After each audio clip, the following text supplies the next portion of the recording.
Tried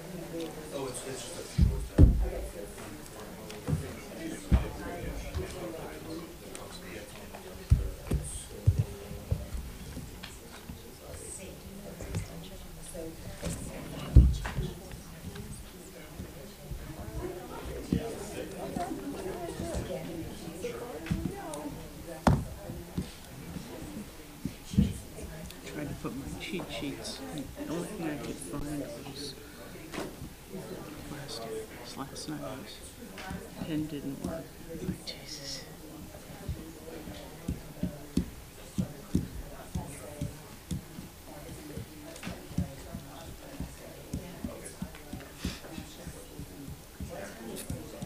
I think they're all just for confidence. You really just end up answering the question. They are. They are. I don't like it when I can't tell from like that.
Good morning.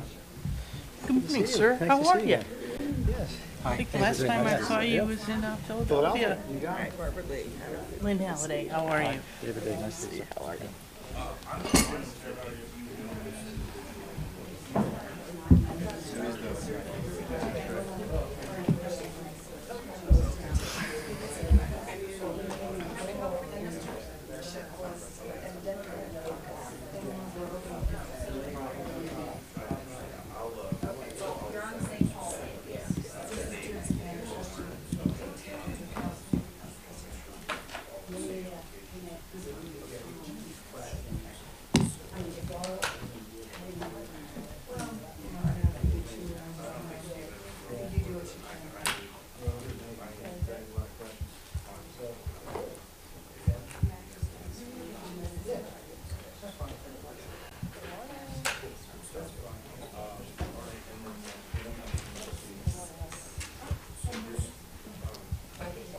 Yes.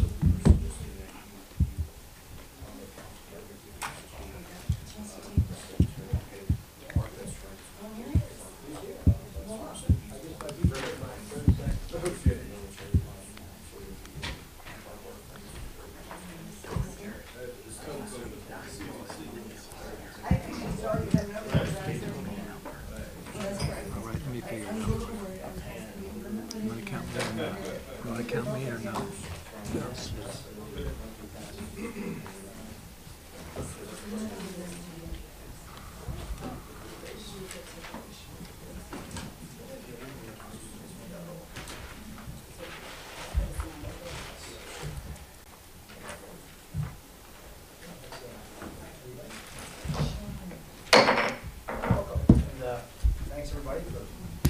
Thank you, everybody, for being here this morning. I'm pleased to call to order our first hearing in the fiscal year 2017 cycle.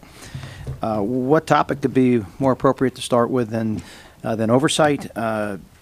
Taking to heart Ranking Member Bishop's suggestion, today we're pleased to welcome Deputy Inspector General of Department of Veterans Affairs, Linda Halliday. Ms. Halliday is a well-known figure to us since the IG's office has been very involved in investigating and auditing many VA problems that confront us in daily headlines. She's accompanied by Dr. John Day of the Office of Healthcare Inspections. Before we get underway, I want to remind members of our traditional hearing rules. For those members present in the room, when I gavel in the beginning of the hearing, I will recognize you for questions in order of seniority, alternating between majority and minority. For those of you who arrive after the hearing has started, I will recognize you in order of arrival, alternating between majority and minority. This order will continue through all the rounds of questioning. I intend to observe the 5-minute rule for questions and answers. The goal is to have more opportunity for all of you to ask questions and hear from witnesses. So if we keep the proceedings moving, we stand a better chance of accomplishing that. And before I recognize Ms. Halliday, I'll be asking Ranking Member Bishop if he has any opening remarks. And I'd also like to acknowledge the presence of Sam Farr, who is well, he's all right. He's late, but he's retiring, and he's been a longtime member of this full committee, and of course this subcommittee. He's been a very diligent and thoughtful member, and we will miss him. So with that, I'd like to recognize Mr. Bishop. Thank you very much, Mr. Chairman, for yielding. I believe that the Inspector General plays a vital role in ensuring that programs are implemented actually work and that funding is spent wisely. The IG's been tasked with some difficult things to do over the past few years. A couple of years ago, I believe we were tasked with investigating the scandal in Phoenix, to which we were all appalled. In response to this investigation, which uncovered numerous issues, Congress moved forward on historic legislation, the Veterans Choice Act, and now you have to provide oversight of the program.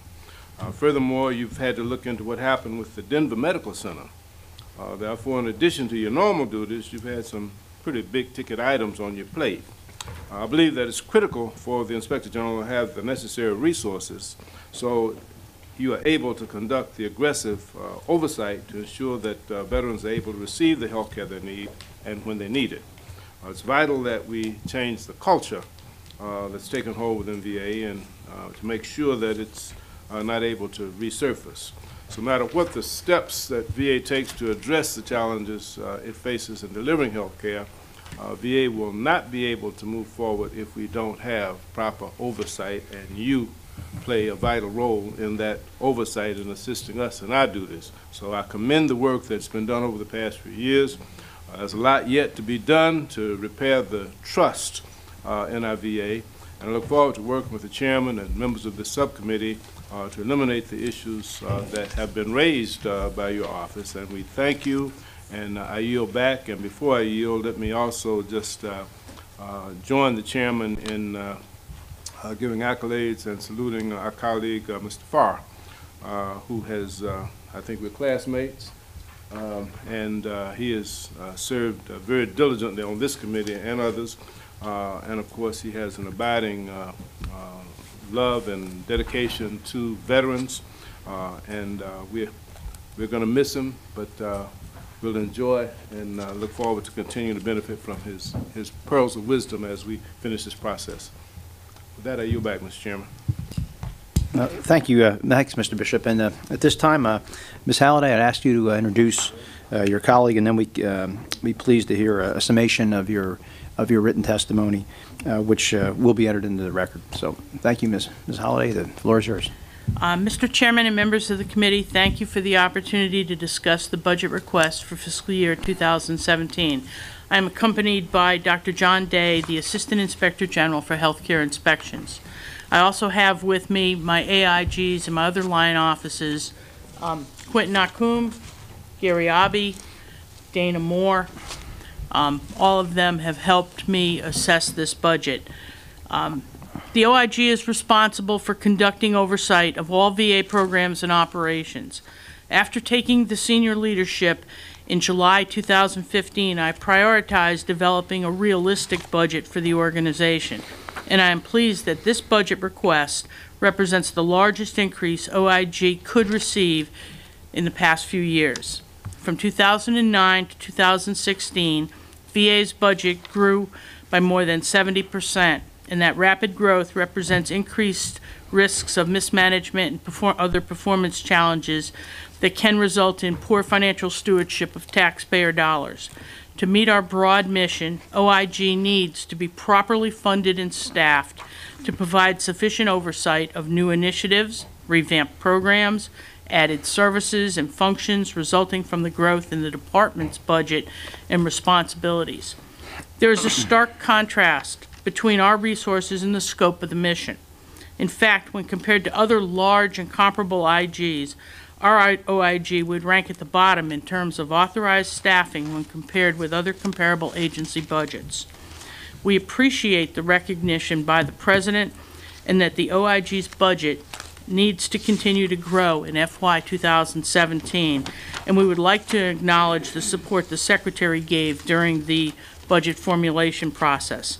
For FY 17, the President requested, and we hope the Congress will approve, $160,106,000.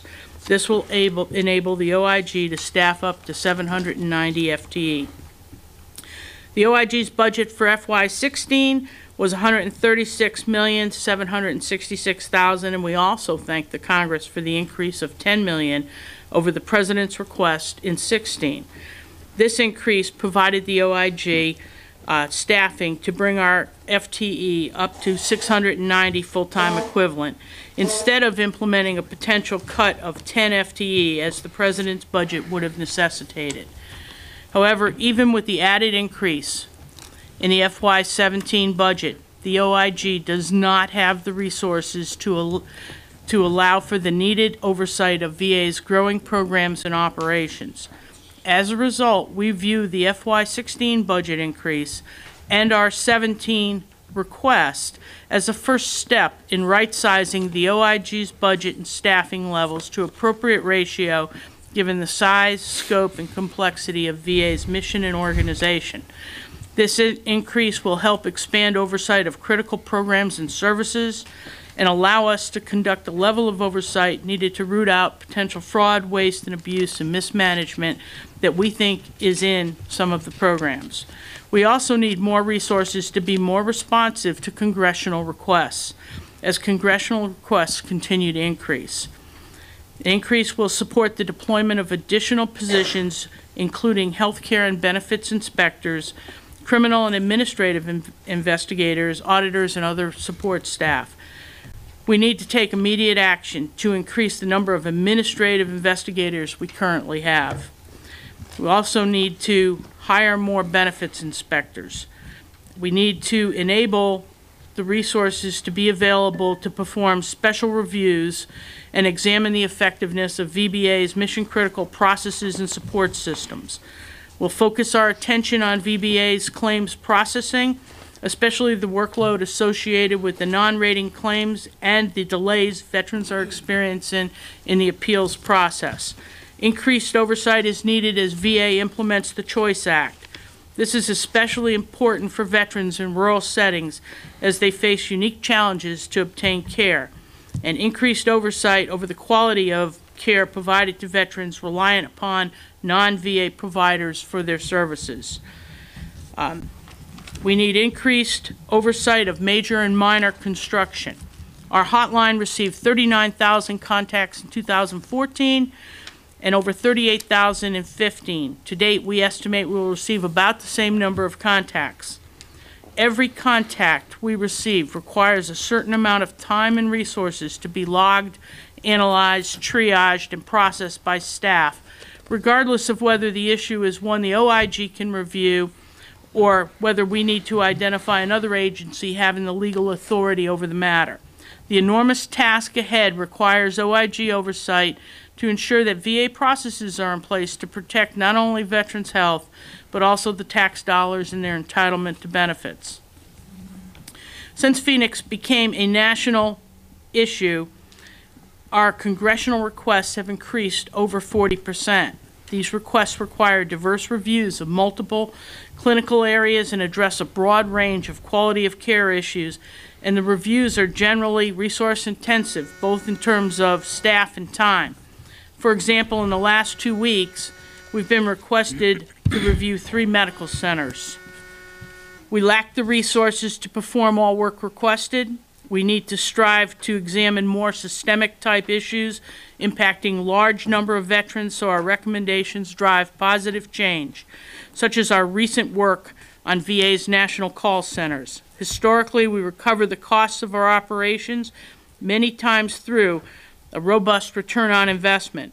In 15 alone, we achieved a 20-to-1 return on investment, which amounted to $2.2 million in monetary benefits. Our OIG needs the appropriate level of funding to provide the necessary oversight. We need and want to be responsive to congressional requests, and most importantly, be responsive and timely reporting on issues that are systemically impacting the delivery of services and benefits to veterans and their families. We can serve a major and distinctive role in ensuring good governance. Again, I thank the Congress as you begin the process, this request, because it continues to strengthen our organization. We are currently waiting and excited for the Senate to confirm the nominee for the Inspector General. It has been my privilege to serve as the Deputy Inspector General, and the last 7 months have been filled with many professional challenges for me and the organization. On behalf of myself and the OIG staff, I can say we are committed to the OIG mission of providing independent oversight of programs and operations in VA. When the nominee is confirmed, the staff and I are committed to assisting him as he leads and shapes our future organization. This concludes my statement, and I would be happy to answer any questions. Thank you, Mrs. Halliday, for your testimony. I'll start off by asking this. Last week, your office released a report describing problems with the VA Veterans Crisis Hotline, calls going to voicemail, et cetera. The data from the report was from December 2014. In response, the VA made major changes to the management of the hotline, yet your report was not made public until 15 months after your investigation, and it did not describe responses the VA had made in the interim. I certainly don't want to be an apologist for the VA, but it seems there's such a time lag in your reporting that your recommendations might be outdated. The report no longer fulfills its intended oversight purpose and misleads members of the extent of the problem. What are you doing to try to speed the release of reports in order to increase their relevance? Okay, I'll answer first, then I'll ask Dr. Day to weigh in. The scope of the review covered FY14 activity and the first quarter of FY15 to look at current information. It takes a while to collect all the information and get reports written. I would contend some of the conditions are still occurring. VA's implementation plan for corrective actions spans target milestones of April 1, 2016 through September, I believe. It could be December. These are current issues impacting the call centers. And I'll ask David if he'd like to add anything. I think in speaking directly to the issue of the delay in or the timeliness of our reporting, I think, first of all, we're well aware of that issue, and we've worked hard to try to resolve it. But there are a couple of things that have happened that I think it's important for you to understand. I have the capacity historically to publish about one hotline a week, somewhere between 50 and 60 reports. That would be a report where we go out on site, do an intensive review, and come back and write a document with the supporting elements and then publish it. I am now getting about 50 hotline allegations a week. So that would mean out of the 39,000 contacts, my office sees 50 complaints a week, 50. So that means that I can actually select one out of 50 hotlines and expect to get it published. The way we do our work is I currently employ 2 psychiatrists and a number of social workers and other folks who've spent time in mental health, and we would consider this a mental health issue. So when we get a project, we assign a team that's put together of members across the country best fit to look at that. And frankly, I have people assigned too many projects. So in my desire to meet the request I get from you, and to try to timely address what we think are critical issues coming in, I've probably got people assigned too much work to turn it out quickly. We have plans, and we're striving to get these reports out more quickly. I think when the new IG comes on board, if he is confirmed, then we can sit down and talk about other issues and changes we can make to try to streamline the process. But I think additional people will help me decrease the burden for each individual working for me, and I'll then be able to increase the timeliness of reports. Thank you. And on a related note, in an article in yesterday's USA Today, they reported that despite repeated requests from members of Congress and the press, that your office has refused to release 71 reports that you've completed documenting appointment scheduling problems throughout the VA system. Without the release to the public, no one really knows how severe the problem is or where the problem health centers are. What's your justification for keeping these reports secret? It has always been my intention to publish our reviews of wait times. The wait time information started as a criminal investigation, and many of them went administrative when there was not criminal. So those reports are different than what normally comes through our regular pipeline of report. When we first started, we did a compendium, and we looked at the compendium, and it just did not provide enough information to the public. It begged more questions than answers. We went back, we came up with a way to make sure that the public would get good information that told the story of the extent of the work that was being done on these. That's a lot of work. All of these reports had information that we could not release under Privacy Acts and other statutes, such as patient information, names of confidential informants, names of whistleblowers, and such. The reports had to be de-identified. We started a process to get that done. It is timely when you're dealing with the volume of reports we are, and the decision was to push them out by state so that the Congress would have all the information affecting their districts at once, so they weren't getting information piecemeal. I expect the reports to start going out sometime next week. There's a ton of them. Now, there's 77 that are completed, and there are still some other investigations in progress where they might not have tidied up loose ends. You'll release the 77 then? We're working on it, yeah. They will not all go out next week, but they'll go out by state, and there's a large group of them. There are a team of people working in the IG, in addition to doing their regular work, to make sure this happens. How many do you think you'll release next week? I was hopeful that two of the bigger states where we had more, could be anywhere between 15 to 20. Okay. They're going to go out on a regular basis. We just, we have a small infrastructure in our IG for all of these pieces, and we are pushing them through at the expense of overtime in certain areas and bringing people in from the field to help do this. It was never my intention not to be transparent on this. Thank you. This time I'd like to recognize Mr. Bishop for his questions.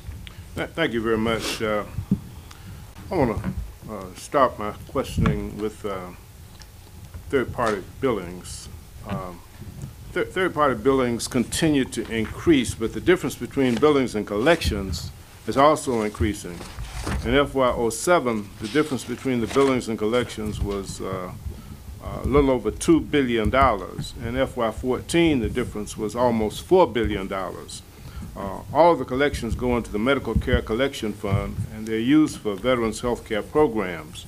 In FY16, VA anticipates third-party collections of $2.5 billion. On FY17, it hopes for $2.66 billion in collections from third parties. You issued your last report on VHA billings and collections problems in 2012. Are you conducting another study of this? And if so, when will that be released? If not, why not? How has the VA responded to your previous findings and recommendations in this regard? Have you heard from the VA's CFO, as opposed to the Chief Business Officer of the VHA, on your reports? And I think that the CFO would be just as interested in money that is due to the VA as he would be in paying the bills that are submitted by outside health providers under the Choice Act. So if you could address that briefly, I would appreciate it. Medical care billings and collections are very important to VA's FSE of their budget. We are doing work. It's starting this next month, and it's going to probably end up with a report in 17. We were giving VA time because it did a consolidation of its billing and collections into, I believe it was 7 hubs, and we wanted to make sure that any inefficiencies we identified in the process were not attributed to a learning curve. There's been sufficient time there, and we're going to end up having to bring in the auditors to look at this point, and I think it's a good time to do the review and to follow up on recommendations. The other piece of this is the ICD-10, which is a conversion to all new coding system, was also impacting information, and it really was a good decision to stagger the work. Okay. Thank you for that update, and we're looking forward to that. According to your FY17 budget documents, your request represents the first of what VA believes will be a sustained series of appropriation increase requests in order to right-size the OIG staffing levels, and you, of course, referenced that in your opening statement. Is there a plan associated with the increase that you could share with the committee, and what would the IG be able to do with the additional resources? I find it interesting that you're finally seeing higher funding levels because your operations actually provide a tremendous return on investment. I think it's $22 in monetary benefits for each $1 of OIG resources that are expended, including recoveries that are returned to the government of $3 for every $1 of your resources.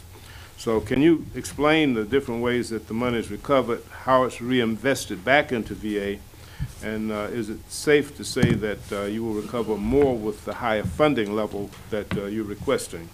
And then finally, how many findings do you have against VA currently, and do you have a resolution process and a timeline for the remedy?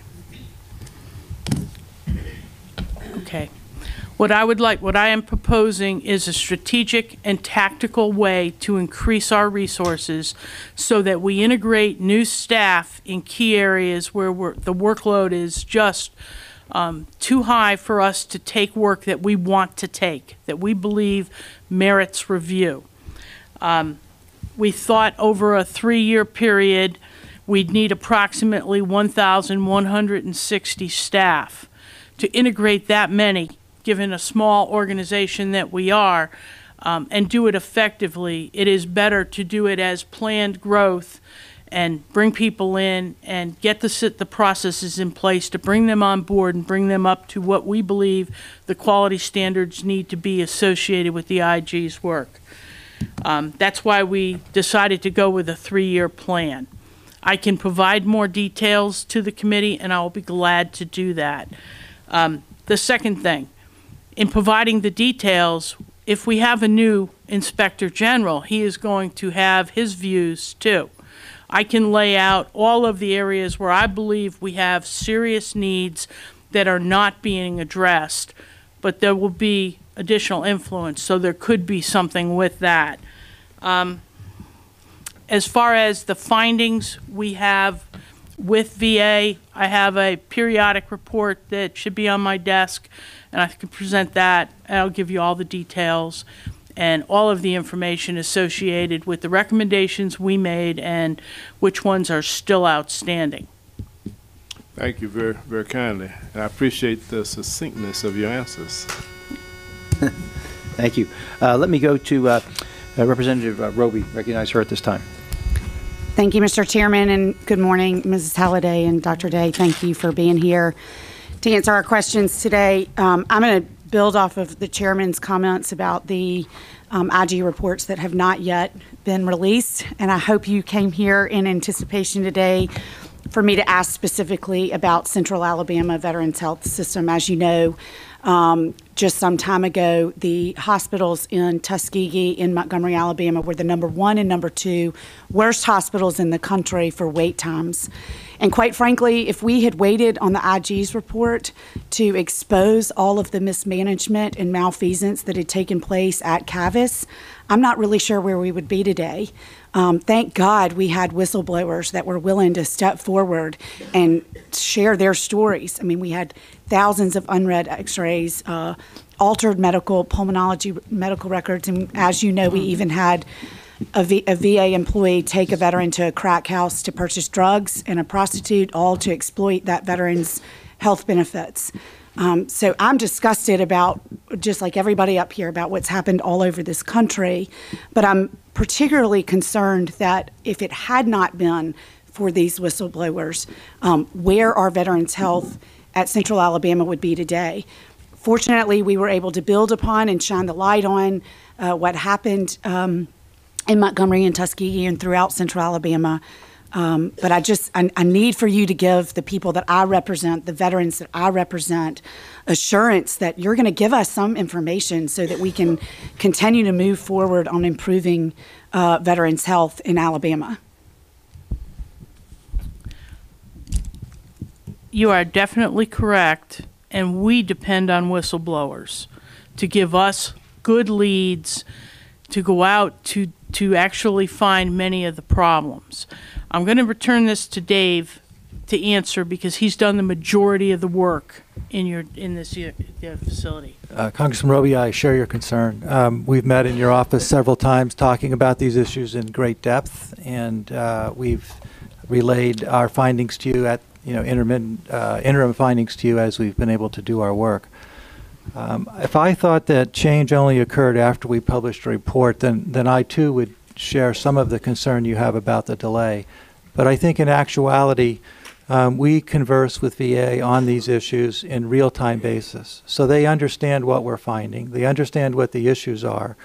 And when we write a report, at the back of the report, they have a nice response. And the response to our suggestions or recommendations, and they've often completed those recommendations by the time we get to publication. So I am extremely concerned that it takes too long for us to get reports out. No lack of concern about that. But I believe that change begins as soon as we find serious issues. For example, I got an email this morning, alleging a problem at a hospital with the use of the Choice Act. It was serious documentation. So I picked up the phone, I called VHA, senior people, and laid out that there was a certain issue at a hospital that they needed to address right now. And we will go through, trying to protect the identity of whoever made the call and the data that I have. But VHA needs to act now, and we need to then review that issue systematically to make sure we can bring data forward to decision makers. Are you prepared to testify today about your most recent findings at Cavis and what recommendations that you have made? I mean, this is an onion, and every time we peel back a layer, we find another problem. And so we went, from the falsified wait times to learning about, these medical records that have been altered and the x-rays, and it's just one thing after another. And, now we understand that the outside providers' bills are not getting paid, so the recruitment efforts to have a community health network in Alabama are, for obvious reasons, delayed because, you can't expect a physician or a hospital to put themselves out there to support a Veterans Health Network when they're just not getting their bills paid. So what have you found recently that you can tell me that you have suggested to Cavis and it's being implemented? Well, we've worked through a number of issues with respect to their CBOX and the management to CBOX and the ability for patients to be seen at CBOX.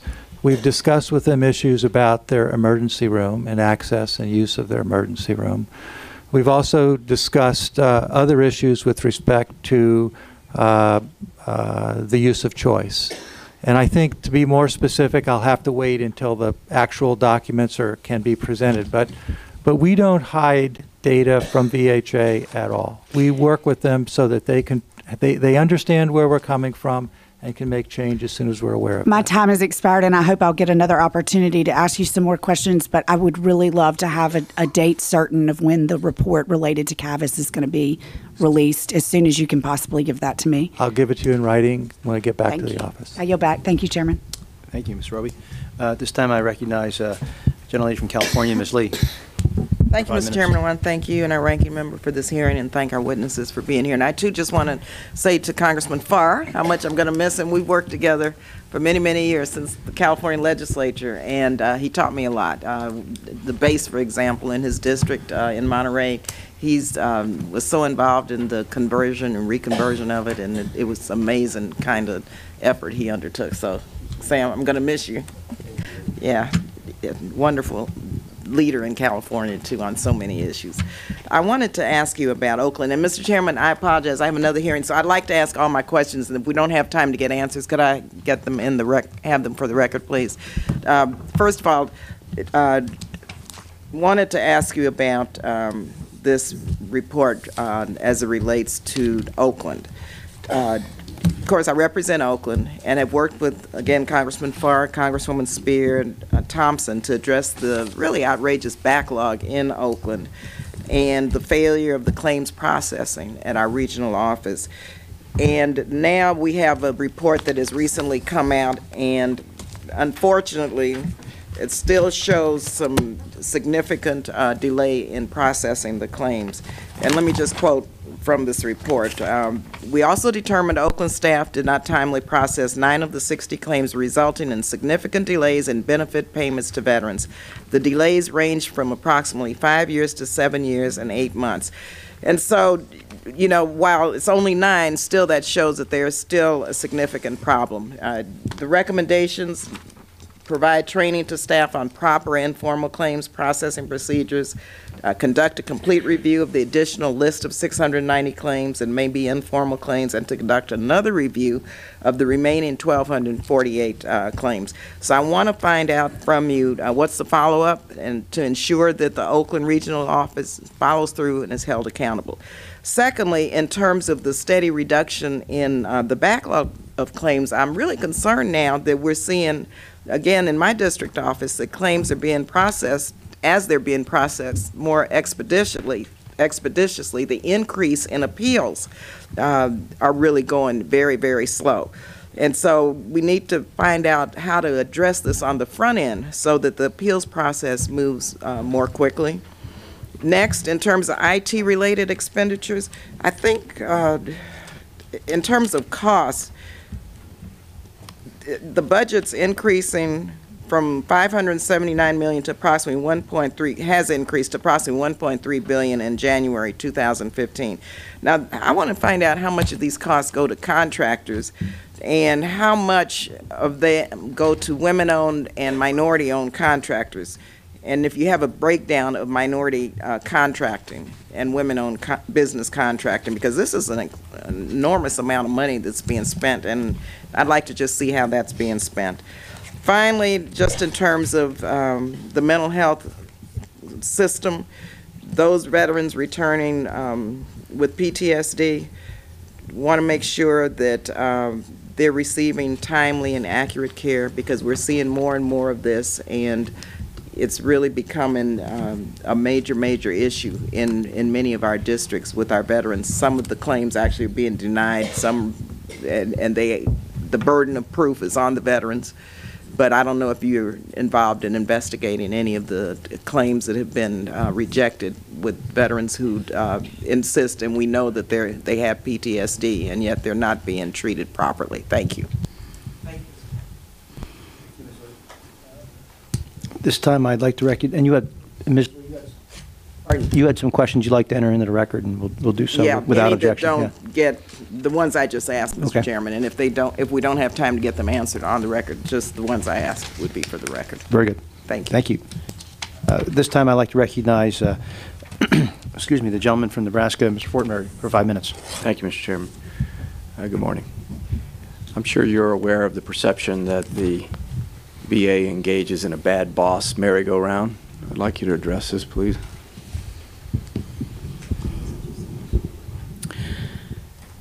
There has been a significant change in leadership at many of the VA facilities.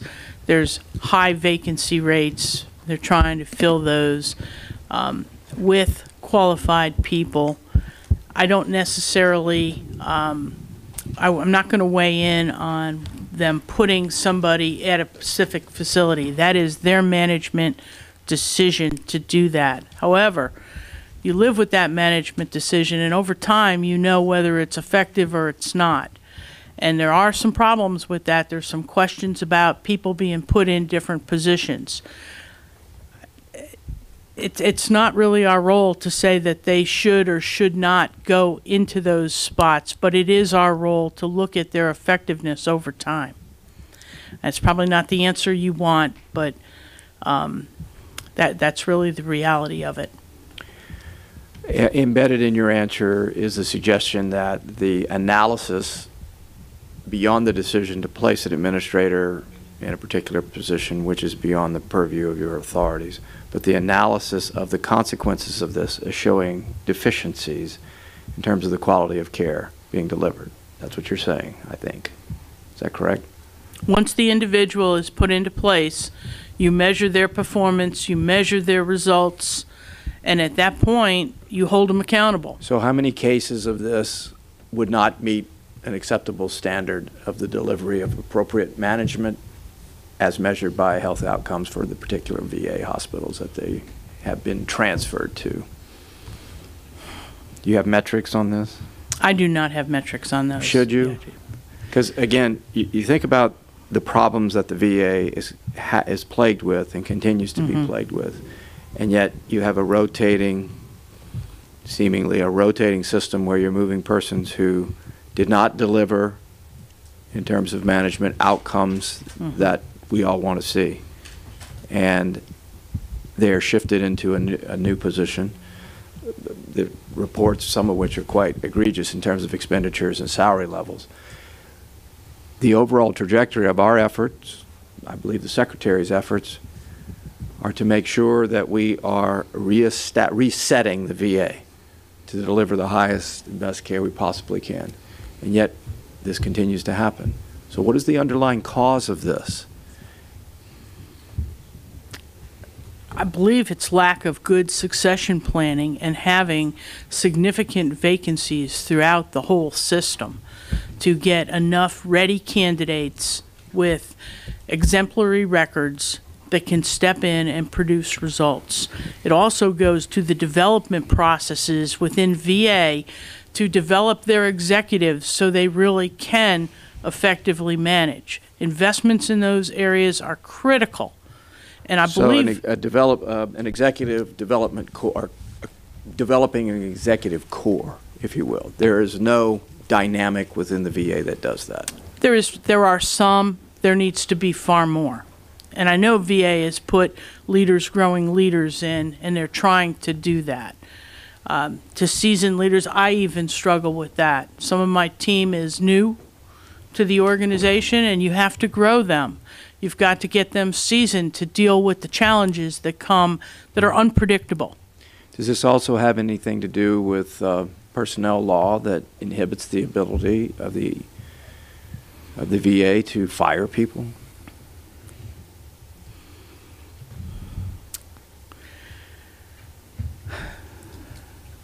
No, but I do think that people should get due process on this.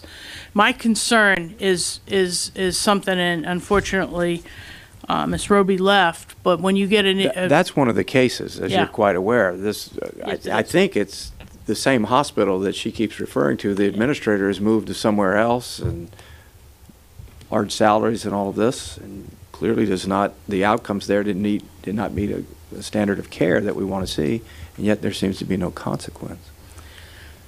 My understanding is there's been a change in leadership there. That leadership has to have at least a certain period of time to make these changes and to realize the improvements. Let me quickly move to two other questions. How many VA facilities are overseas that are underutilized?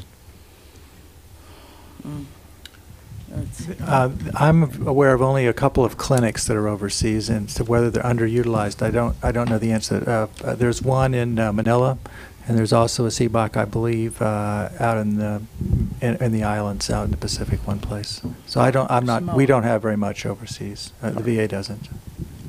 Thank you, Mr. Chairman. Thank you, Mr. Fortenberry. At this time, I'd like to recognize the gentleman from California, Mr. Farr, for 5 minutes. Thank you very much, Mr. Chairman, and thank you for your kind words. I was thinking as you were all talking, it was 52 years ago this month that I began my public service in the Peace Corps, and I've been in elective office in very local, state, federal levels continuously for 42 years, and I've learned a few things. I find in my old age I'm beginning to think like a Republican on fiscal matters, but still have a heart of a Democrat on delivery of services. We have some extra seats over here if you want. No, because that heart part sometimes doesn't come across on the other side. But By the way, you did a very good job on the Peace Corps funding this year. Just want to thank you very much. Thank you for your help. You have a really envious job. One of my first jobs in government was working for the budget analyst in California, which Mr. Valadeo knows is a really unique job because not only the budget analyst analyze the governor's budget, but it also can make suggestions very broad outside the, just inside the lines. And I think you have sort of ability to do that too. My frustration is that I've seen the VA is just this incredible empire, but it's an empire within its own world. And the problem we have is that we're trying to keep everything within inside the lines when the veteran has now left, coming into VA, has left a family where he lived in a real empire, a military base that had everything there. And now they're going to cope in the real world, and you just don't turn around and those services are right there. Or you don't know how to get them. And where I think the VA needs to go, and I would hope that your office would look at it, is that we've got to engage the rest of the village. This drug treatment that's going on in the VA, and I just talked to a judge who set up veterans courts. He says he never puts a veteran in jail, no matter how seriously heinous the crime, puts them all into rehab programs, but none of them with the VA, because the VA rehab programs are such a failure, because they're all old models. And that the community models, in this case Santa Clara County, which is where the Silicon Valley is, has incredibly good social services at the local level, and he loves the vets, but he says that we really need to start paying attention to sort of outside the lines of veterans if we're going to, and the questions I have really go to that, because it is, and I hope that you will, I think you have the authority to sort of color outside the lines of saying, see, I think where we fail in the federal government, all of us, regardless of party, we don't require any skin in the game from the communities and the states that benefit this. California gets $11 billion from the Department of Veterans Affairs, running veterans hospitals, veterans benefits. Those benefits go in to support our community college system, our state colleges and universities. It's an incredible, 1/10 of the entire California budget, a $100 billion budget. And yet they give such a short shift to veterans. Oh, that's a federal program. The problem is we in government have to stop thinking that the lines are just within our own jurisdiction. It's a federal problem, it's a state problem, it's a local problem. It's all of us. And the frustration I have is now we have people running for president who are getting very popular by just bashing government. And guess what? Some of those people that are joining that bashing are veterans. And they got the best services in America. And we've got to figure out how to deliver these services. So here's a couple of my questions about working with local community. One is in the Choice Act, where you can go outside of a veterans hospital and go to a local hospital. The problem is the VA doesn't pay the hospital. The veteran has to put money out of pocket in an emergency room, hoping that it'll get reimbursed. That's not the law. It's just the bureaucracy that won't do it. And I hope we could do it. The other is that we have this cockamamie problem in VA. We need, with PTSD, we need family therapists, people that are trained to that. The VA only allows therapists that have been trained in one accredited column, a national accreditation program. None of the schools in all of California use that. So not anybody coming out of the medical schools, coming out of this, Berkeley, Stanford, they can't qualify to work for a VA in a community. They can go work for the VA. because they'll get separately trained, but they can't work in the community as a civilian therapist because of our requirement that you have to have this certain license or certain background, certain accreditation to be taught that. So I want to know what the VA is doing about opening up hiring positions that are unnecessary limiting the assessment of eligible applicants, and also how the VA can deal with the Choice Act and getting the reimbursement to non-veteran caregivers. And I hope that in the future you will also tell us of the communities that are working well with the VA or VA working well with them and those that aren't, because we ought to not be just giving away all this a benefit without requiring some skin in the game from the local community. Go ahead. Mr. Farr, I've been here a little while, and I appreciate your contributions also. It's been a joy to see you on the committee and hear your comments. Speaking about outside the lines, I do have the opportunity to talk to the Undersecretary of Health and make suggestions directly to the Undersecretary about what ought to be done or what ought not to be done. And I can say to you that we currently have some efforts with respect to substance use disorder, which I hope will bear fruit, where we've been able to bring serious, smart people outside of government who have some program expertise, hopefully to work with VA mental health to adopt a nationwide standard to go forward. We're working hard to get VA to reform their stroke protocols, for example, which I think are not up to speed given what the best hospitals in many communities have. So we in my office work, not necessarily writing reports, but working with leaders in VA, trying to move them in what we think the right direction is. And sometimes we're successful, and sometimes we're not successful. Which of those are stubborn or not working? I mean, that's where I think Congress we can nudge. I understand that, and I think I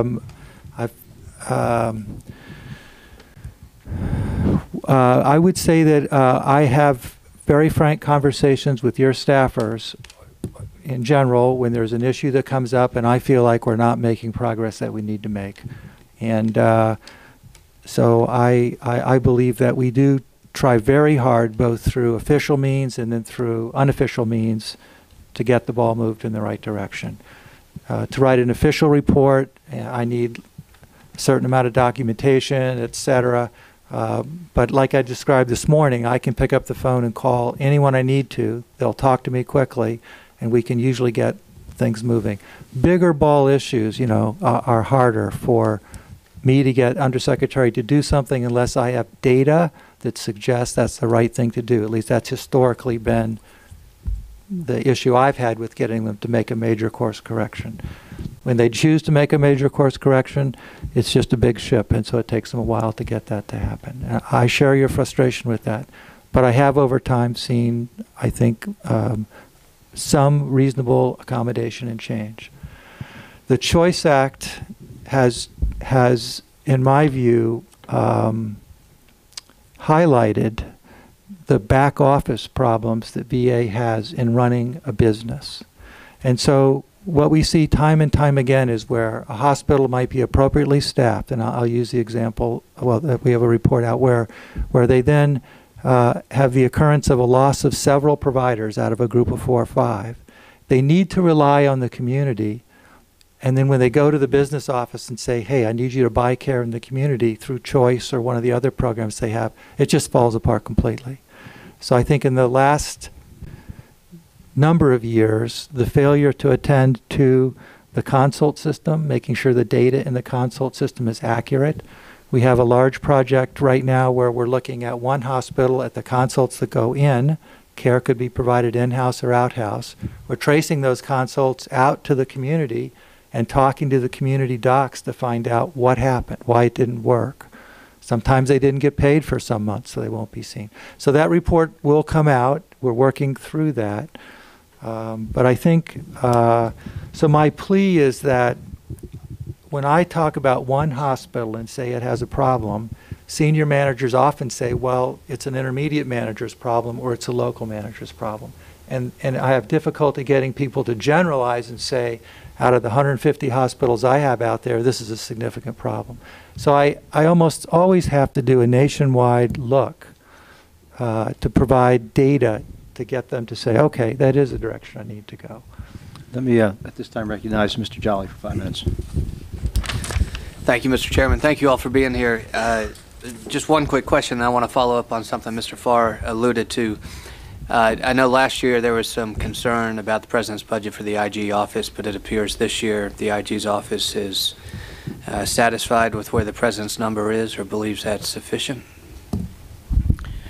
It is based on us implementing a 3-year plan for growth. Okay. We did process an appeal. The department supported that appeal, and the monies went into the President's budget. Without it, at some point, it would be a crippling effect on our organization to be responsive to all of you. Okay, thank you. What I want to follow up on, Mr. Farr just briefly alluded to it, is prompt payment to outside providers. And to get your assessment, to the extent you've looked at this issue, or if it is a candidate for an issue you might look at, I've continued to hear from outside providers who are simply not getting paid or not getting paid in a timely manner. And our own state hospital association, they conducted their own survey of their participating providers. And what they came out with, and this is very recent, this is December 2015, they put together a survey, the Florida Hospital Association, revealed that 95% of providers in the state of Florida had unpaid claims. 30,000 total unpaid claims, totaling $134 million in receipts. 10,000 of those claims were over a year old, and 6,000 of those claims were over 2 years old. And 60% of the providers reported one or more incidents of dealing with the VA where the VA's response was that the claim had been lost. That's on the large hospital institutional provider, but I also hear from single sector providers, if you will, eye care, dermatology, whatever the specialty might be that gets referred out, where the smaller practice, it does have a direct impact, and it has a direct impact whether or not they can continue to serve the veteran population that they want to serve, that is currently being underserved by the VA as the nature of the outsourcing. Have you all, and I apologize if you've done studies on this and I have missed them, but have you looked at this, or is this a candidate for something you might be looking at? We did extensive work looking at the PC3 contract initiatives, looking at the network adequacy, whether medical documentation was coming back into the records, whether bills were being paid timely, and then the new monies of choice came in. Right. We are looking at the choice expenditures now. We're looking at not only what's being expended, what's sitting in a payable account and not being expended, because that's the feedback we're getting, that it is more of a systemic problem. I don't have all the evidence yet. We do have a requirement to audit the choice expenditures and provide a report when 75% of the expenditures are complete. I think that doesn't allow for corrective action. And we've started our teams early looking at the expenditures within the fiscal quarters to find out whether we're seeing improvement or conditions are worsening. But there's two factors there. One, expenditure is what is paid, and there's a bigger problem with what is not being paid timely. So that there is a lot of work going on in our office. And on delay of care, particularly in cases, where you get to a year or 2 years, and I realize you may not have the hard data on this, and I might just be asking for supposition, but is it simply because of the is it the volume of claims, or are claims having to go through secondary and third reviews and fourth reviews, or is it just mismanagement in many cases? At this point, I don't have enough evidence to end, but what we believe has happened is all of the processing is going to the fee clerks at the medical center. It makes no difference whether they're processing a PC3 claim Right. or whether they're doing a choice claim. So everything has concentrated there, and the process needs to be simplified. Okay. Can I add a piece to that? In a couple of sites, what we've seen is the business offices were not necessarily fully staffed. So you you make a claim, I'd like to see a cardiologist, and if there's not one available in-house, you decide to outsource it, then you have to process the paper. The second problem we've seen is that some communities do not have the resources VA would like to see. So, for example, if you take a look at some of the early work in Phoenix, where the mental health demand was significant on VA side, there really were not the providers in that community able to deal with the volume of cases VA had. So I think it's a bit of a problem in terms of processing claims, but there's also a problem of, are there providers there who, for what VA is willing to pay, will see people? Right. And so that gets jumbled together sometimes, and I'm hoping that this one look will help us sort out where some of the problems are. Sure. But I think you've got to have a better preferred provider network in order to make it Sure. go well. But, you know, I would encourage you, though, to also consider, for those who are providing, we are beginning to push them away. I Right. mean, you can imagine the comments coming from these providers, particularly the smaller providers, particularly the one or two person physician shops that are still trying to deal with the new constraints of some of their reimbursements, period. They can't sit on a receivable for 6 months or a year or 2 years. And that will even make worse the situation you just described, which is available physicians in the area willing to see these veterans. The other issue is that Please quickly answer that question. We want to keep finish the I'm sorry. answer. The other issue is the transfer of data. So you send a patient out to see a doctor in the community. They need to be able to electronically get their data back in the VA system so that people in the VA can see it. That's a difficult interface right now. Well, as you look at it, I'd appreciate the opportunity to work with you. As I mentioned, Florida Hospital Association has done a pretty extensive survey of providers in the state of Florida that would probably be valuable to you all. So thank you very much. I appreciate it. Thank you. Thank you, Mr. Chairman. Okay, at this time, I'd like to recognize Mr. Joyce for 5 minutes. Thank you, Mr. Chairman. Ms. Holliday, I understand that the information technology, and Doctor was just talking about some of the information you're getting here, security, the information security is part of the critical oversight that needs to be addressed. You indicate the ongoing issues related to the planning, deployment, and security of the VA systems, as well as the problems that antiquated systems or legacy systems that are there. Last few years, obviously, our nation has come under cyber attack. What can you, to your knowledge, what could you how is the VA responding, and are they responding strongly enough to the risk of the cyber attack in order to coordinate this and make sure that our veterans' records and their confidentiality being kept intact? The VA has put in a process. It has a group controlling where they have violations and complaints that veterans' information has been processed. But with information security, it's never enough. You have got to tighten down these systems, and it's very hard to tighten down a legacy system. I think they do have controls. I think the reporting is in place to get on a threat quickly, but you always have some risk associated with threats to information security. It is the last material weakness reported in our audit of the VA's consolidated financial statements, and they're working to try and close down all of the various threats, but new ones crop up every day. So it has to be religious to do it, has to be aggressive, and you've got to have the right people to make sure that you've corrected the problems.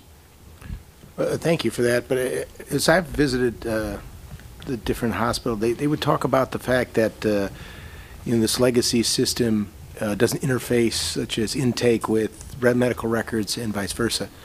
Do you think we'd be better served by creating a system starting to go into effect for 2018 and disbanding the legacy system? The system definitely has problems with integration. To replace the system as quick as 18 would be very difficult. I think VA and DOD was even trying to come up. I'm sorry. In the future, you're going to have to put a system in place. All of the medical centers have modified their main system, and they run with different codes, and they have problems. They're going to have to put a better system in place if they really want to track veterans, especially with the demand just continuing to increase. I didn't mean to set 18 as the set date. Okay. I'm just saying, some set date in the future, don't you think we'd be better served? You mentioned that everybody's putting Band-Aids on the legacy system. That doesn't work. I mean, we all operated in 1965 with a yellow box or a blue box that had I think you there's round great dial, and risks it's changed since then. maintaining these legacy systems. Right. We need to find a system that works. We have veterans that move because of the weather down to the warmer states. They got to be able to transfer all this information and have it available quickly. Some of these legacy systems are just tough to work with because they've been modified across the nation to serve the needs of the medical center, the individual medical center. Well, I think it's an absolute sin that when I heard that when somebody shows up for the first time, that they send them back to their where they came from, and there's fair duty to go get their records so they can input them in the system. That those are their records, and they should follow them throughout the system when they're putting their lives on the line for our country. And so I think we need to be aggressive in how we pursue this going forward. And obviously, security is a big issue. I want to follow up on something that Mr. Dent, or Chairman Dent, excuse me, had addressed at the beginning. You were talking about the call center. Has your office seen any improvement in the call center reliability as it relates to making sure that our homeless veterans receive the attention and benefits that should be afforded to them? Yes. I think when we made the recommendations on the call center and we dealt with making sure they had the right staffing to handle the calls coming in and the right procedures when they were at peak periods, there has been significant improvement there. There's also a better monitoring system in place to understand that the supervisors and the management there can monitor the staff taking these calls. My big concern was that there was a tremendous number of veterans after they took the call, that there was no assurance that the services they needed at the medical center were actually provided. It was the call came in, it was documented, and then sent off to the medical center. Now I believe they've connected the fact that there's a responsibility to make sure that the homeless veteran gets the services they need. And there was a particular challenge in the homeless call center because a lot of them don't have phones. To have a callback number was a problem in the contacts. So I think that was a very good report that moved positive change forward. Is it perfect? Don't know. We'll go back in about a year, given the problems that Dr. Day has identified in the suicide call center. We've done almost all the call centers in VA. They all have issues. And I see my time is up, Mr. Chairman, but in a lot of instances, these people don't have a year, and they need to be dealt with immediately. Thank you, Mr. Chairman Dent. Thank you, Mr. Joyce. At this time, I'd like to recognize Mr. Valadeo for 5 minutes. Thank you, Mr. Chairman. Ms. Holliday, thank you for coming before the committee today, and Mr. Dray. In an October 2014 report, the Northern Virginia Technology Council found that the VA's current scheduling procedures and systems are insufficient and unable to meet the needs of America's veterans. The report also showed that these scheduling practices have resulted in errors made by staff and therefore further delays for veterans. More recently, the GAO report on wait times also problems with scheduling, specifically regarding mental health care. It is becoming clear that a major cause of the VA's ongoing backlog is the result of inadequate and outdated scheduling procedures. Issues like this have caused the American people to lose their trust in the VA. Ms. Holliday, do you agree with the findings in these reports, and can you provide more insight into the problems with the current scheduling process and how this affects veterans? Scheduling practices throughout VA need to be tightened up. We continue to get allegations of problems with recording wait times. So I do agree with the problem. I think they need a new scheduling system. I think we went on record saying that back when we did the Phoenix work. It was very clear that, again, another legacy system that was not really meeting the demands for the day. So I do agree. I do think that VA has tried to get compliance with all of its scheduling procedures. I also believe VA has made an honest effort to try and train the schedulers so that there is no confusion that they do this right. There's some 35,000 schedulers VA-wide, so that is a task, and that piece of it has, I think, been addressed. How effective it actually is going to depend on how religious the individuals are to following those procedures. All right. Then on another topic, my office provides Central Valley's veteran services to help them navigate the VA and make sure they get quality care. My staff has run into roadblocks that continually show problems with the VA. Just this past Tuesday, a constituent working with my office found out that a video conference request to appeal his case with the VBA was simply lost in the cracks. The VBA has lost his request and had instead assigned him to a much longer appeal process. When my staff attempted to help the constituent, we could not get a hold of anyone at the LA regional office where his case was assigned. Instead, we had to contact the Oakland office, and they told us that the original request of appeal was never added to his file. My constituent has now been waiting for over a year and now must wait even longer. This not only shows a breakdown in record keeping, but a discrepancy in the quality of service between regional offices. Ms. Holliday, has the IG's office noticed to record something as simple as a type of appeal request? We do get contacts in our OIG hotline, and we do look at those for any type of trend where there's a problem there. It's been my understanding, even before I took the leadership, that when a problem comes in from a veteran, it is immediately transferred over to VBA to take action on it. It's unfortunate, but there are some, problems with veterans being a little confused on how to apply for care. A lot of the VSOs help with that. I would absolutely encourage you and your office to make sure veterans are working with the VSOs. But in this case specifically, my office reaching out to the LA office, LA would not respond and wouldn't communicate back to us and just completely ignored us. And so we had to deal with the Oakland office. Are procedures the same throughout all your offices? The procedures are going to vary, and they're not my offices. You need to refer that complaint directly to VA, and it should go down to the acting Undersecretary for Benefits, Danny Pummel, to address. Veterans should be able to get an answer when they call in and need help. It's the same situation we're finding with the call centers, which would be a little bit different than going down to the Vero site, but that's unacceptable service. All right.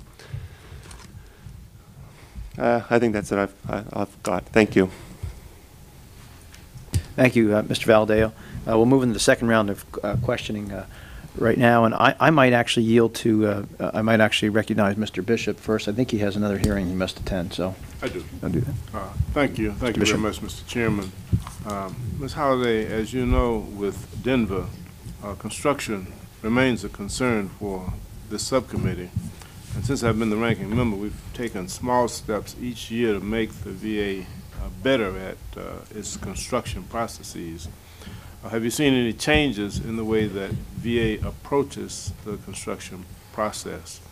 And has the VA taken steps to avoid another Denver situation? As you know, the contract review, the Office of Contract Review falls under the supervision of the counselor of the IG. And last time I asked the question, I don't believe that a comment could be given. So has there been any review of the Denver Medical Center contract? And does the IG plan to spot check construction projects in the future?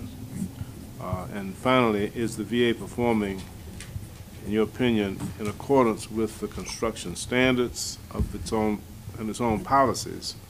And have you performed a compliance review of their activities?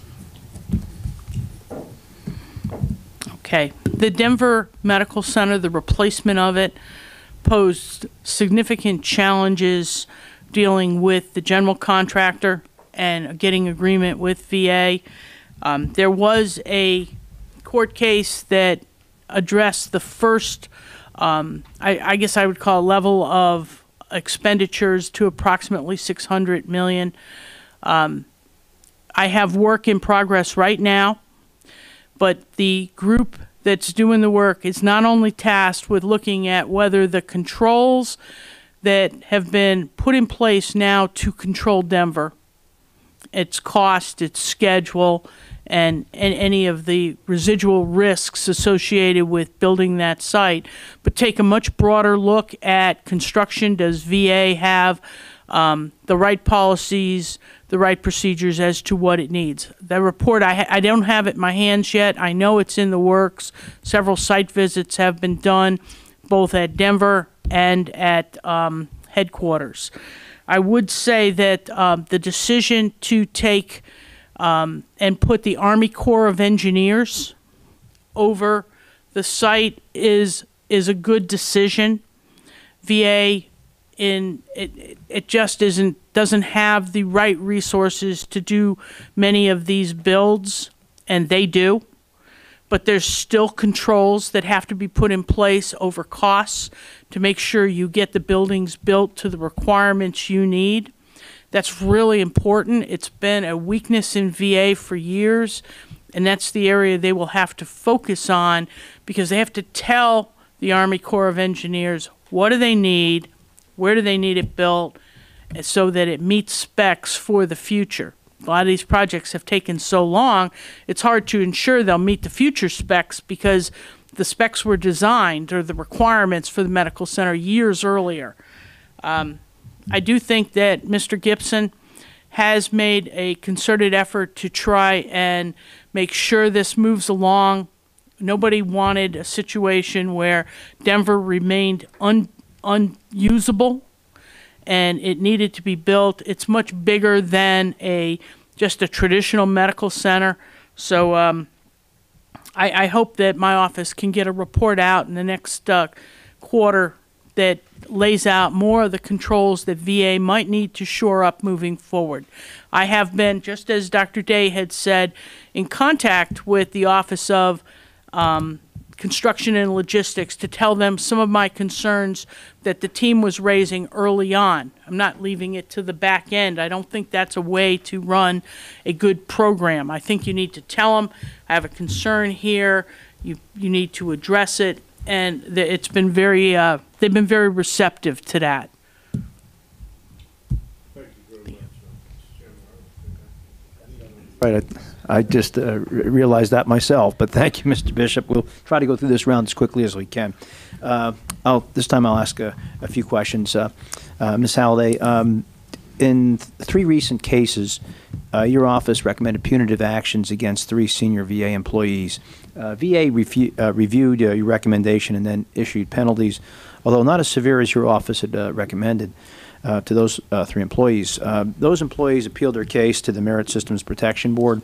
Amazingly, the board overturned VA's action.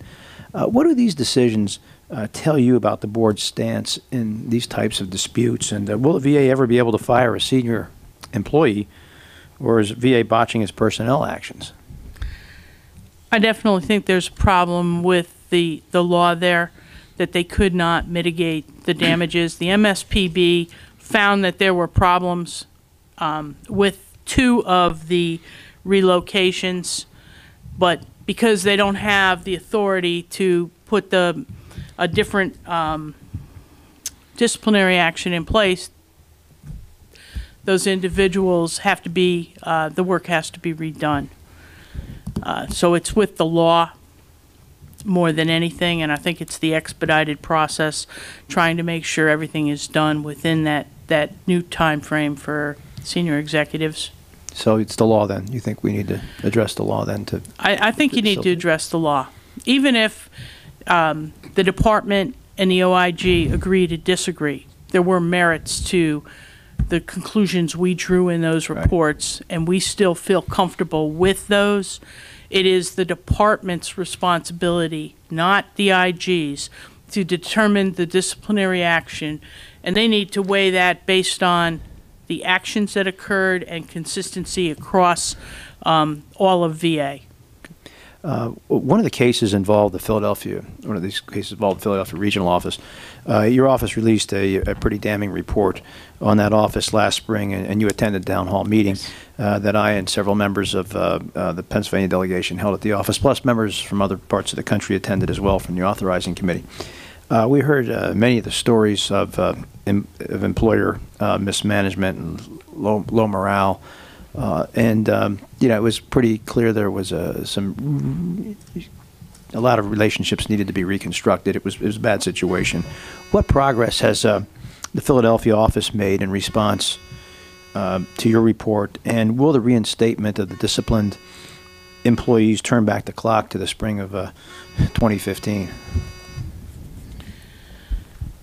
I believe, as I said up in that meeting, that we were going to give that Vero a year to implement, and we would be back in to do follow-up. There is some ongoing work with our Office of Investigations in there, and that's exactly what we're doing.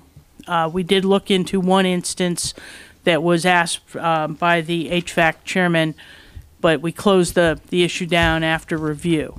There is an intent we have to go back in there.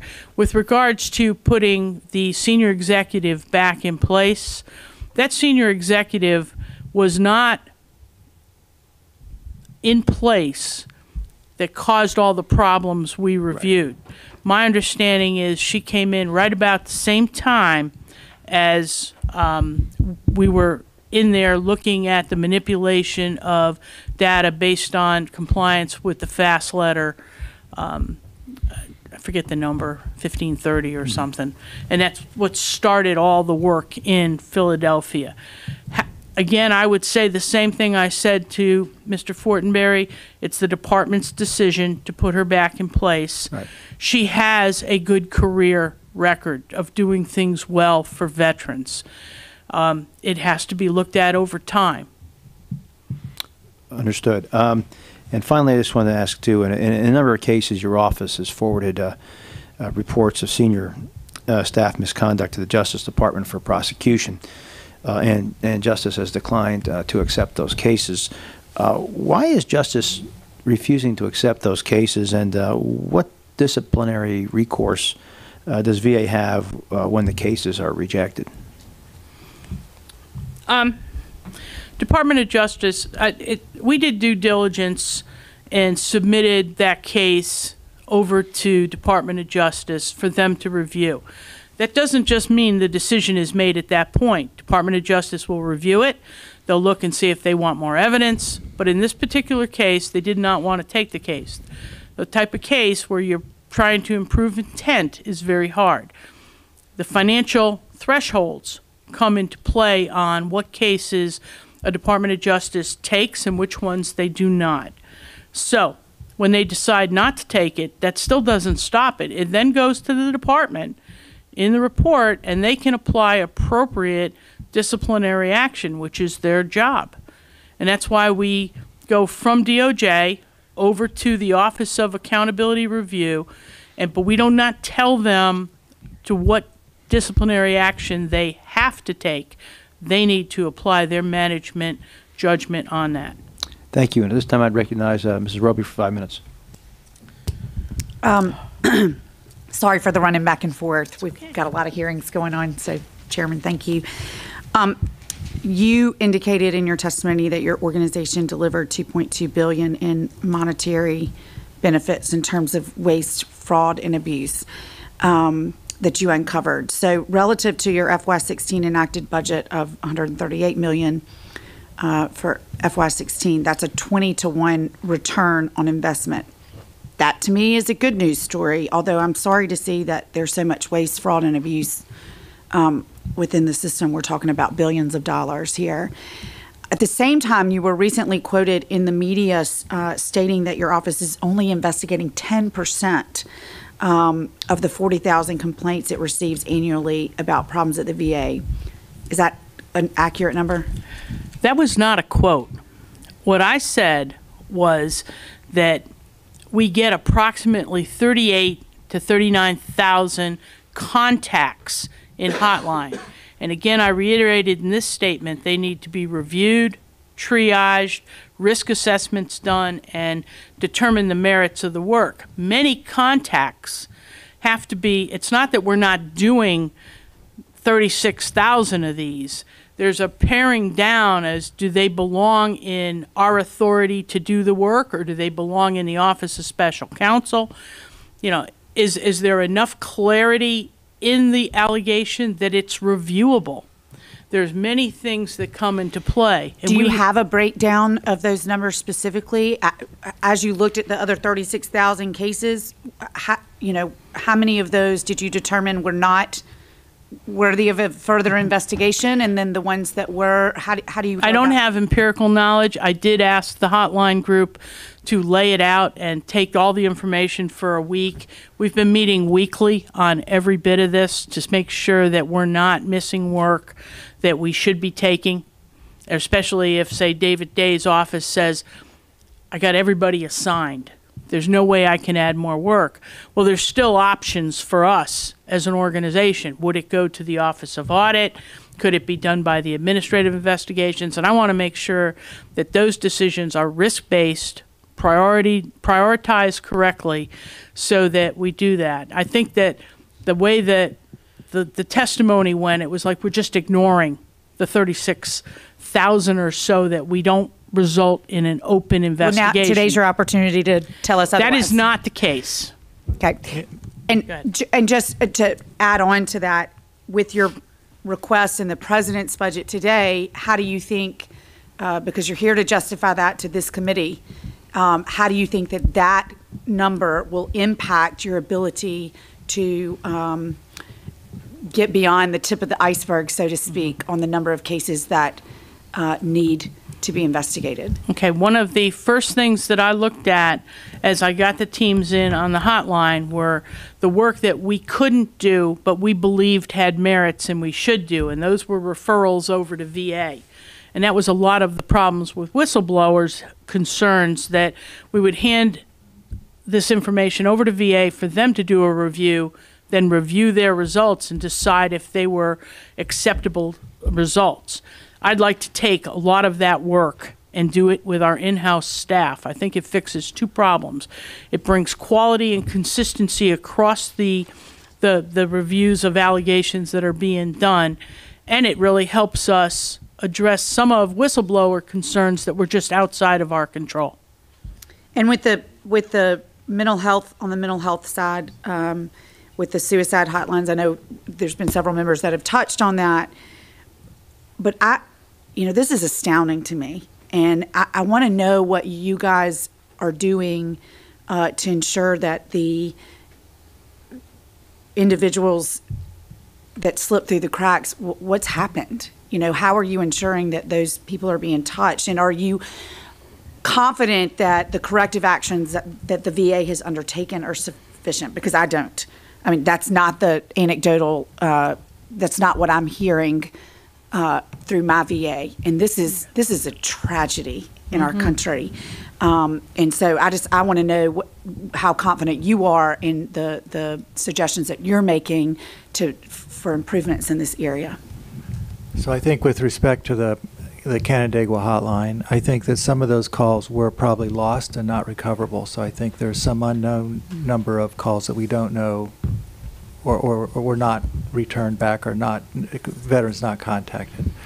I believe that VA has put the changes in place so that calls are currently answered. When this story broke and we published our report, the DOD IG had also had communication with this group, and so they submitted to me the issues they had with Canandaigua. So Dr. Shepard will go back up and visit and make sure that the changes are actually in place. But we are very vested in this hotline. You may not know that as part of the genesis of this idea, me and Dr. Shepard and others were among those who decided collectively that this might be a good idea. There were many, many parents of this idea, but we want it to work. It needs to work. I'll do everything I can to ensure that it does work. Right now, I believe it is working properly. I have one last issue, and my time is running short, so it may be something that I have to get from you later regarding the Medicare you know, Medicare estimates that more than 10% of their fee-for-service payments were improper. Medicare employs many approaches, including some recovery audits. What are your thoughts about the VA initiating some kind of third-party recovery audit program like what Medicare does, in addition to some of the rudimentary safeguards handled by the insurers? So, or maybe you're already doing it, and my time has expired, and to be respectful to the other members of the committee, if you could get We'll back take it to for me the on that, record. I would be very appreciative to know how you're handling Yes. that. Thank you. I yield back. Well, thank you, Ms. Roby, and yeah, please respond to her request for an answer to that question. Thank you. At this time, I'd like to recognize the gentleman from Nebraska, Mr. Fortenberry, for 5 minutes. Thank you, Mr. Chairman. Is there a problem with late payments to veterans who have been participating in the Veterans Choice Program, to the medical providers of veterans who've been participating in the Choice Program? Yes. Okay. Why don't you unpack that further? We're looking at the work right now. I think I might have said something when you were out. We have a requirement to look at all the expenditures under choice and report to the Congress once 75% of the expenditures are made. I made a decision that that's too late in the process, that we need to be looking at it now, directed our teams to look at each fiscal quarter to be able to determine, are they getting better or getting worse? The audit and oversight work of choice didn't start as quickly as the funding came to VA because the expenditure levels stayed so low. But then we realized the issue is not the expenditure level, it's what's not being paid. So there is teams concentrating on that right now. I don't have the empirical evidence yet, but we expect that we will have that in national samples. Well, the policy issue is clear that if we're going to, again, help meet the mission of the VA in a more creative manner, by leveraging private sector resources when necessary, that they have to be available to us and not unwilling to take on veterans because they don't get paid. He can't, or the pay is so delayed that it causes difficulty. So that's the underlying policy issue. This begs the further question. It's a larger question about the role of the Inspector General in general. Do you bring legislative recommendations to us? We do make legislative recommendations at times, probably not as many as the VA makes. But where we see we need access to more information so that we can do our jobs better, we clearly do that. If we think the department needs to fix something, we would address that too. You bring them directly to the department, or you bring them to Congress? To Congress. You know, I'd have to look at that. Well, here's the reason I'm asking Yeah, it. Is, I'd have to check that for sure. Well, and I don't know if there's some requirement or non-requirement or some cultural bias against doing it, but all of our questions are hinting at, what they're hinting at is how we deliver the most effective service to our veterans. And when you analyze some breakdown, wherever it is, and present us the findings, it's of course helpful to know that, but the Congress itself has capacity problems. So to devise solutions, legislative solutions that would not only help you meet your own mission of more flexibility, efficiency in your own dealings of oversight, but fixing the underlying problems that the oversight is pointing to and recommending those back to us actually would be a very helpful shift of mission. Now, I don't know if there's any prescription or proscription on that. I don't think there is, but I would just offer that to you by way of suggestion in terms of your own internal culture. I would say that we work with both the Senate and House Veterans Affairs Committees staffers extensively. Every time we write a report, we're almost up briefing and talking about what needs to be fixed.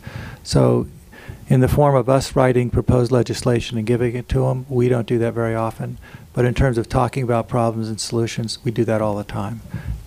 So there is a more formal process that we would have to get back to you on exactly how the IG would submit it through the government to have you look at that. But informally, constant discussion about that in terms of what the problems are, and when it gets to whether is it a rule or is it a law or how to best solve it, then really the staff, we work with the staffers and they need Well, to. yeah, and sometimes it just comes down to leadership. I mean, if you want to make a decision that this is important, Right. based upon the tone of the conversation that is coming out of these hearings, I would certainly welcome that. I'm telling you that directly. Right. So, okay. All right. Thank you. Thank you, Mr. Chairman. Thank you, Mr. Fortenberry. At this time, I'd like to recognize Mr. Joyce for 5 minutes. Thank you very much, Mr. Chairman. I want to address something, Mrs. Halliday, that you said before. You refer cases to the Department of Justice, and they refuse to act based upon a monetary figure or dollar amount. Is there an amount that they refuse to look at? From my understanding, with talking with my Assistant Inspector General for Investigation, it varies across localities. Can you give me an idea what that dollar amount might be? I'll give it to you for the record so that I'm right. I won't. Okay. I know it varies. They want to get cases that they can take through prosecution too. And some cases are just more difficult than others. I think that there's a good effort to try and take all those that could result in a criminal violation. Well, certainly you would agree with me that someone has criminal intent to steal even a dollar from the VA, that they should be prosecuted? I believe they should get disciplinary action, and that the action, whatever they've done, needs to be fully reviewed and appropriate discipline applied. They should be fired and prosecuted, in other words. But I'm just saying, my suggestion would be that if you have not looked at it before, if the DOJ doesn't want to take it because they're too busy or it's not a big enough profile for them, then maybe we should look at the state prosecutors, because, again, this is government money that's stolen, if there's criminal intent there, or defrauded from the agency, and it should be prosecuted to the fullest extent of the law. I also want to follow up in the budget authority amount. There's an increase in full-time equivalents that specify your goal is to put staffing levels back on track. The new full-time employees would support oversight activities, including those germane to health care. This issue is extremely important to me. Can you please tell me and the rest of the members of the subcommittee how increased funding and a boost in personnel would positively impact effects to ensure our veterans are receiving the high-quality mental care that they so richly deserve? Absolutely. It gives us the capacity to do more reviews, both from a national level, regional level, and deal with some of those specific issues affecting veterans that when we look at those, we then learn, do we need to look at it nationally? It's the capacity to put more teams on variable issues and to address that. It isn't just one issue affecting veterans in mental health. It's many issues, whether they're in an alcohol dependency program, a drug dependency. There's so many variations that Dr. Day has stated he can take about 60 allegations. This is just the allegations. We know a lot, and his office and his clinicians bring a lot of information to the table to know which programs should be reviewed because they don't seem to be meeting their performance metrics. So it helps with the capacity, it increases the number of teams, it increases our presence at medical facilities, and we get more information so we can provide the right recommendations. Well, that's good to hear, and hopefully that plan will come to fruition soon and take care of those people. Dr. Day, you brought up a point before that some of these calls have fallen through the cracks, multiple cracks, I guess there are in such a system. Is there no record keeping there? I mean, if someone calls in, can't you ascertain the phone number from which someone's called? I'll have to get back exactly what the defects were, but it's my understanding that there were some calls that were left on voicemail for which it wasn't clear exactly, they couldn't get back to the people that made the call. So again, I'll get back to you for the record on that. I understand you have you have a lot of information about incoming data on a telephone. You ought to be able to do a lot of things. if a call is referred from one system to another system, maybe some of that data is lost, but I'll get back specifically about that. That'd be great. And one last quick question for you, Ms. Halliday. I understand there's a blue ribbon committee, for lack of a better term, that's been reviewing the oversight of VA and how to improve. Has your office been called upon at all to testify before that committee or to give any input? No. All right. Thank you very much. I yield back, Mr. Chairman. Thank you. Mr. Jolly, you have no questions? Okay, and then, then that would conclude the hearing. I just wanted to just state for the record, I do have 2 additional questions that I'll submit for the record that you can respond to then. Appreciate it. Thank you very much. So, Mr. Bishop, any final words? No final words. I thank you very much for your testimony and for your work. And Yeah. we look forward to continuing to work with you to support a very, very important mission. Thank you. And I would just like to remind members, tomorrow morning we have another hearing at 9:30 a.m. in this room again. I don't know what room. It's in this room? 9:30 a.m. Yeah, we're in this room. Tomorrow morning, 9:30 a.m., another hearing. So thank you. This meeting's adjourned.